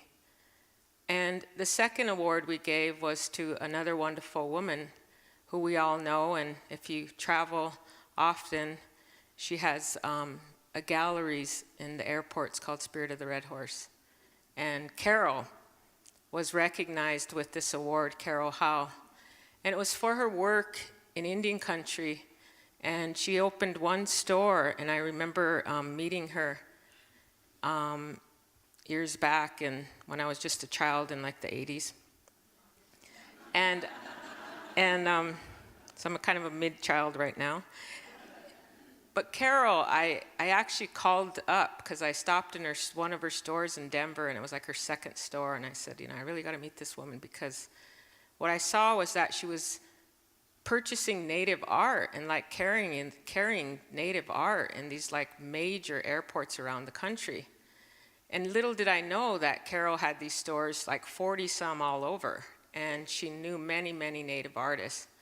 So I called her up and I said, we'd like you to come do some work in Indian country. And I've known Carol ever since then. And Carol had done marketing workshops with me all over the country. Lillian Pitt and others, we were doing those workshops in late 1987s. And so Carol was the second one who received that award. And when I say the next person, I'm going to stand really tall, because she was a dear friend of mine.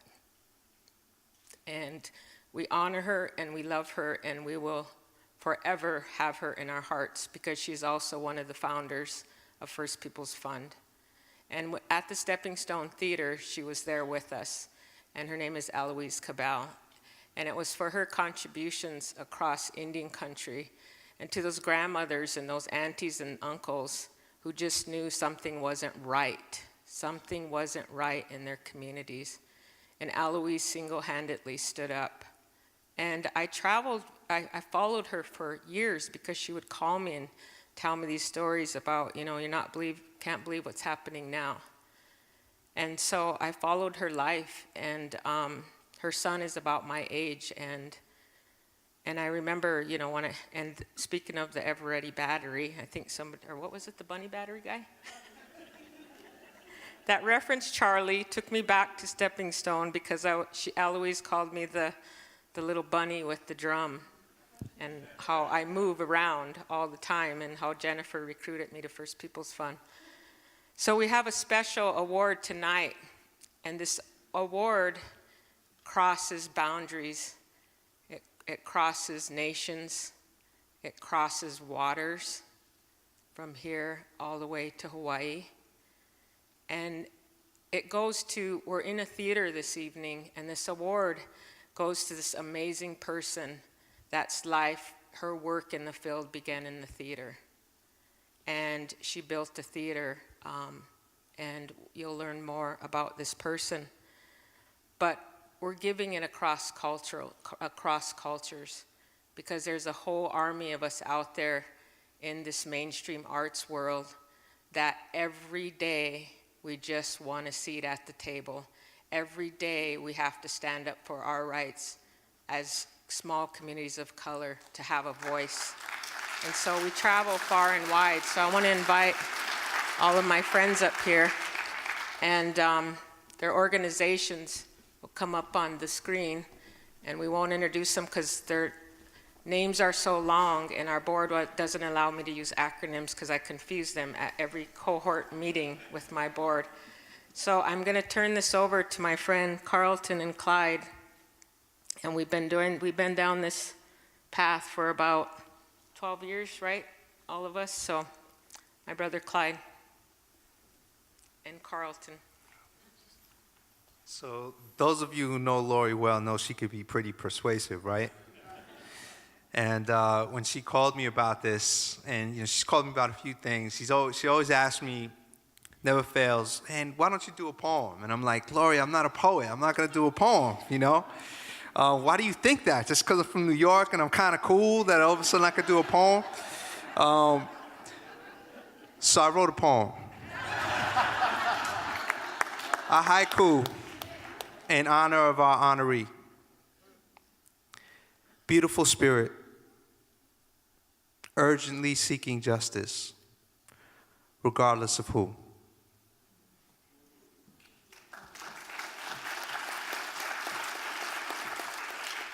It's such an honor and a privilege to be here this evening, to be able to share this space with so many amazing, wonderful people.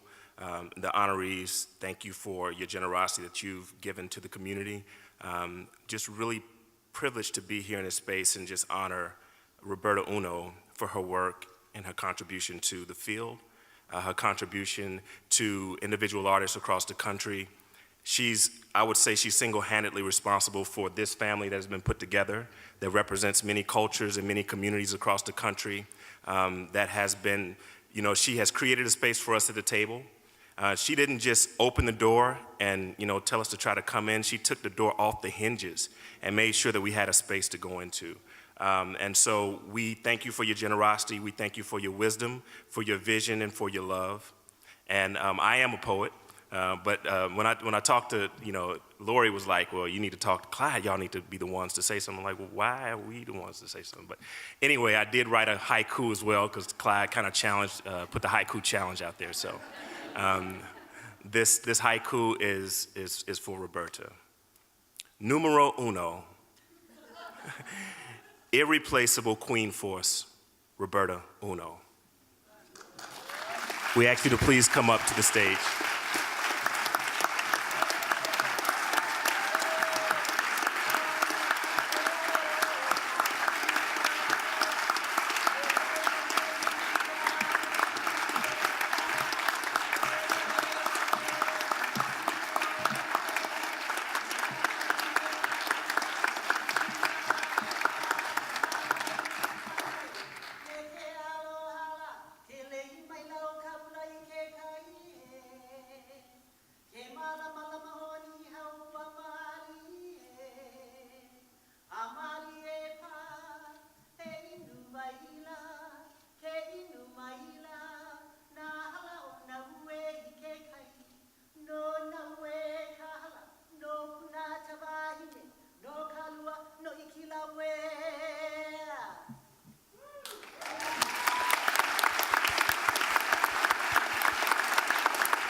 Presented from all of us to you.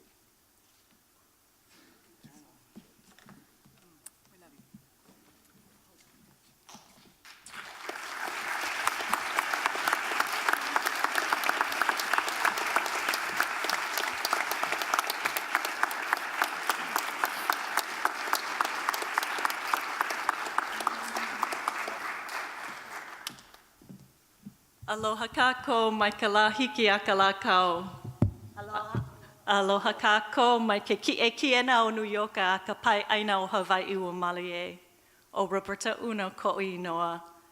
Noho vau ma New York a ka ua hanau I au ma Hawaii. O Keone o Oahu ku'u aina hanau. A Keone a ka kuhi hewa. So, because my kumu hula is here,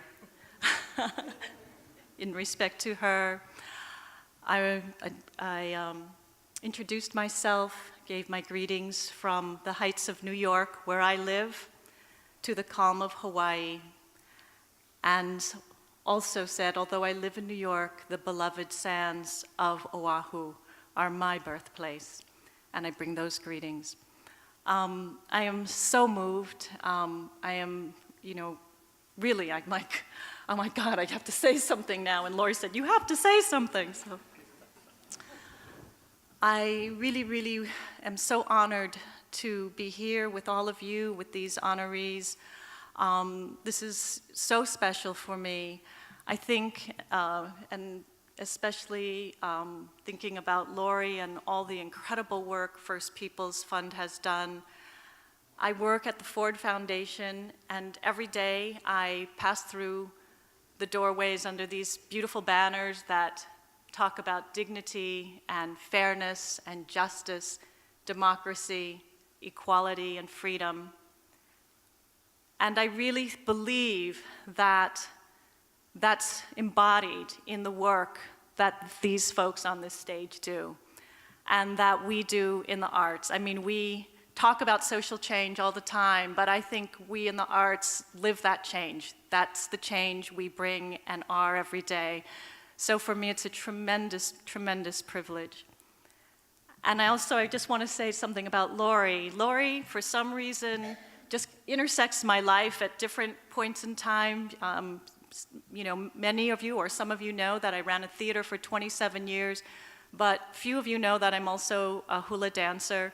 And Lori was at my first ho'ike as a hula dancer. Lori, and I believe Ronnie too, who's here. So that was, you know, incredibly special. And Lori also, my very first year in philanthropy, because actually I never sought a job working for a foundation. I really relate to the story about writing letters and writing grant applications, because I actually had a file of reject letters from the Ford Foundation. I never got a grant from them. I never got to go in the building till, you know, they asked me to come interview for a job. And I said no many times and kept giving names of other people. And then finally I said, well, you know, they're really asking me, and so I should go walk the walk of the talk that I'm talking and see if I can apply these values to a larger sphere. But Lori, I have to say, there's, you know, she's somebody who has that, what is that called? Ike Papalua. She has that insight. And the first year that I worked at Ford, she honored me with the gift of a blanket. And I think really knew that I was going to need a lot of protection in the work that lay ahead. So I thank Lori for that. And I really thank all of you on stage and all of you who are here, because I feel tonight, you know, my soul has just been so healed with laughter, my ears have been filled with wonderful stories, my eyes with incredible beauty, and my heart very full of all the love here. So thank you, mahalo to all of you.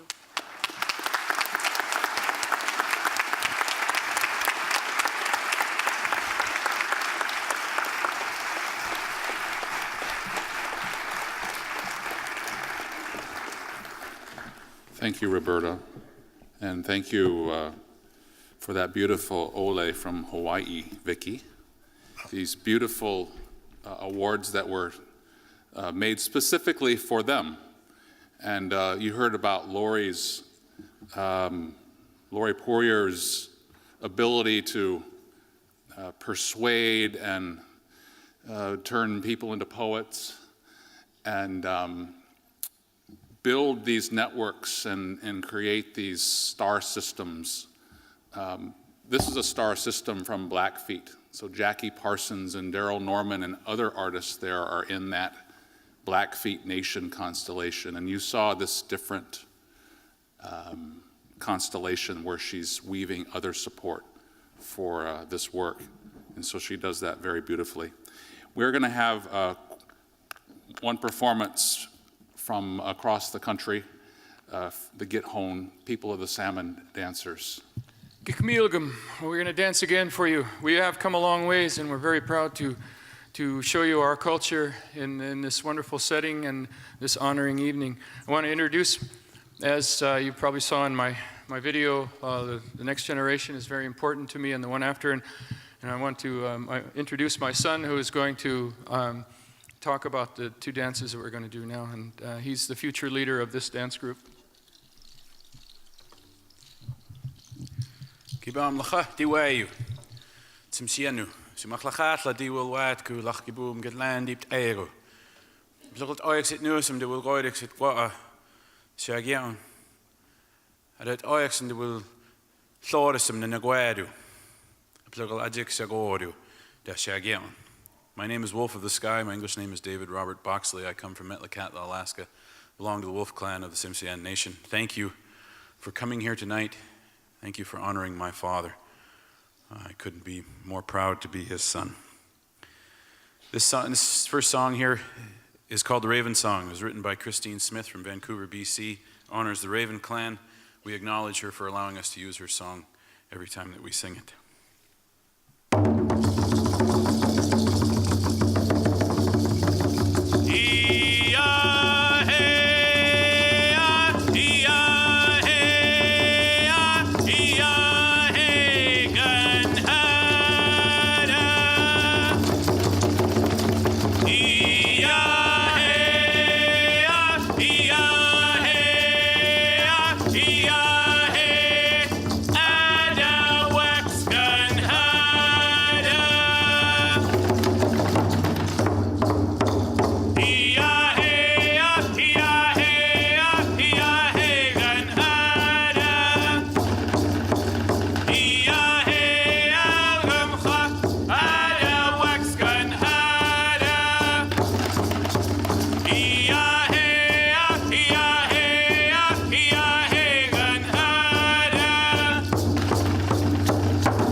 As Dad said earlier, I grew up not knowing anything but this, thanks to him. And when I was a little boy, this next song we do goes with a story that was my favorite story. And if any of you have the opportunity to go to the National Museum of the American Indian and see Dad's totem pole there, it was his 70th totem pole, by the way, if a proud son can brag. It has this story on it. It goes that there was a young man who was walking on the beach near his village, and he came across a large eagle that had got caught in a fish net. And he took his knife and he very gently cut the net open, and the eagle flew away. Years later, when he became a man, he was in line to become chief of his village. And after he became chief, his village suffered a terrible famine. They didn't have enough food to last but a few days. And he was walking on that same beach wondering, what do I do? How do I help my people? Just then a live salmon dropped at his feet in front of him, and he could hear the eagle's wings flapping away. What he didn't know is that eagle was a noch, a supernatural being, and it had come back all those years later to repay that kindness in the chief's time of need. Eventually brought bigger and bigger animals because it was a supernatural being. Eventually brought a whale to feed the village and repay that kindness. One good turn deserves another.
Thank you to First Peoples Fund for bringing us here to help with this honoring. Thank you very much. Thank you very much, ladies and gentlemen.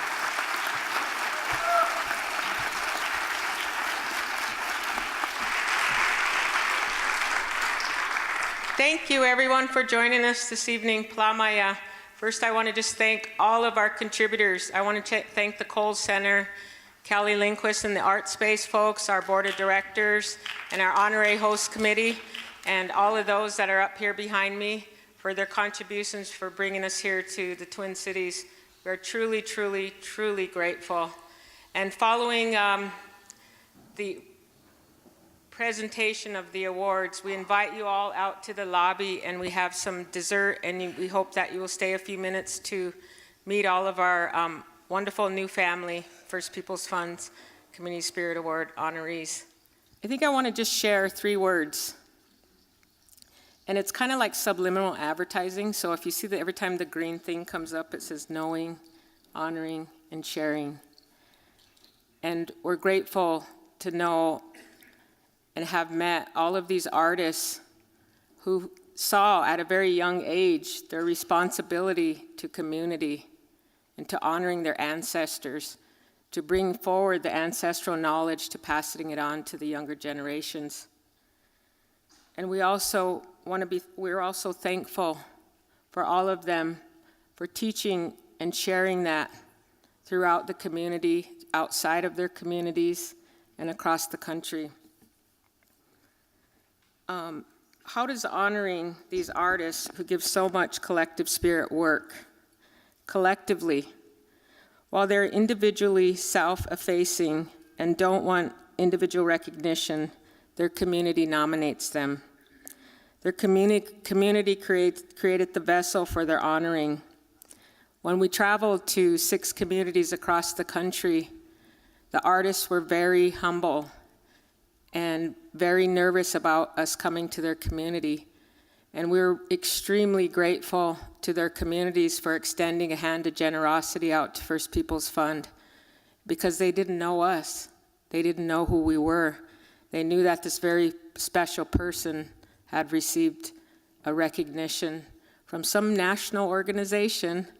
And when we arrived in the communities, it was quite moving, because they fed the community, they fed the entire community to honor their own.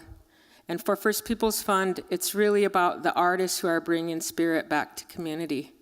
And so we have several of those artists with us here today, and I'm just going to call their names. And we had the wonderful privilege of traveling out to each of their homelands. And at each of these homelands, there were 75 to 100 people who came out. And so that really, really made us feel good, because the individuals were so humble in allowing us to come. So I'd like to ask Arnold Herrera to come out first. He's a 2nd-generation drum maker from the Cochiti Pueblo on the Rio Grande Valley of New Mexico. And we had the wonderful honor of traveling down there with Arnold and honoring him. And he was, for a long time, married to a Lakota woman, Gabby. Patricia Hicks, Shoshone Paiute. And when we traveled to her community, it was so moving, because there must have been about 50 kids who, at the end of it, came and lined up one by one, and there was just this row of kids all hugging one kid, one kid, one kid, one kid. And so it was so wonderful to meet Patricia. And we also have our next person is Miss Dana Tiger. And she comes from a long line of artists and family members. And her father is very, very well known throughout Indian country. And he passed away at her very young age of 5. And she has an amazing family. She's known across Indian country. She's a painter, and she's one strong woman. So welcome.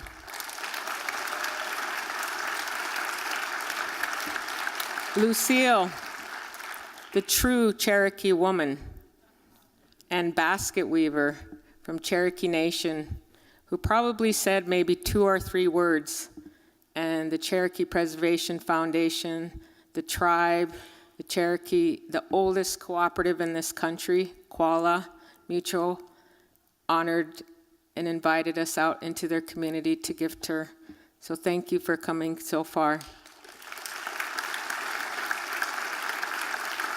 And Loretta Webster, we traveled up to Oneida Country, and she now participated in one of our trainings, and we went back to her community and did some workshops up there. So we have these army of artists, seriously, who are also our trainers with the community development financial institutions across the country. And Loretta's one of those and invited us back to her community, to Oneida Nation. So we're glad you're here. And finally, Miss Lonnie Hotch, we traveled all the way to Klukwan, and we saw how one woman in her community, in this very, very small community, I don't know how many hours it took us to get. I'm a Plains girl, right? So we don't have like a lot of water, and we're on the water forever. And we went up to the small village, and we saw in a very, very short period of time, they were a community where their potlatch and their ceremonies were taken away, and Lonnie brought back the Raven's Tail blanket in that community, and the women all helped to make it. And she put it in the tribal village to remind everyone. But when we arrived, we got to see a decade of work that had happened in that community, and this one part of the community used to be old wrecked cars. And in that community, we saw a carving studio with a canoe that was probably as long as the stage, and we saw a garden, and we saw about 30 young women who even that don't live there today travel home every summer to learn from Lonnie in the salmon ceremony.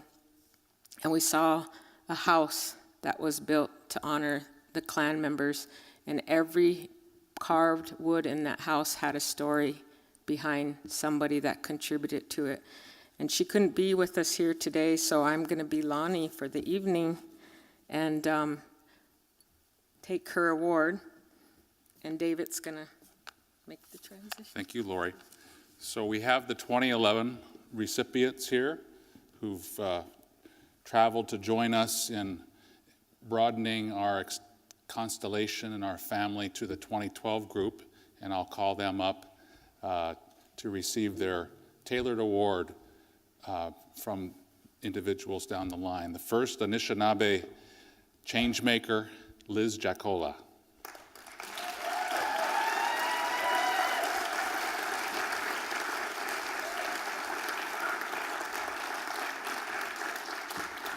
Blackfeet Judge and Tribal Leader, Jackie Parsons.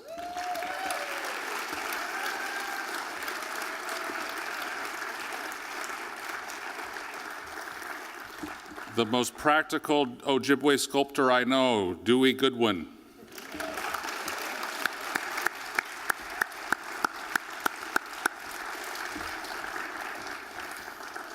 A proud grandson, Simpson David Boxley.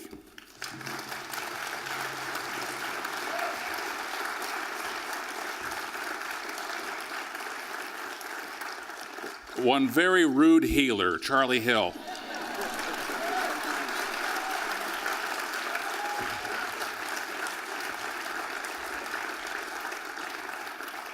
And a man who wears many, many hats, Peter Jemison.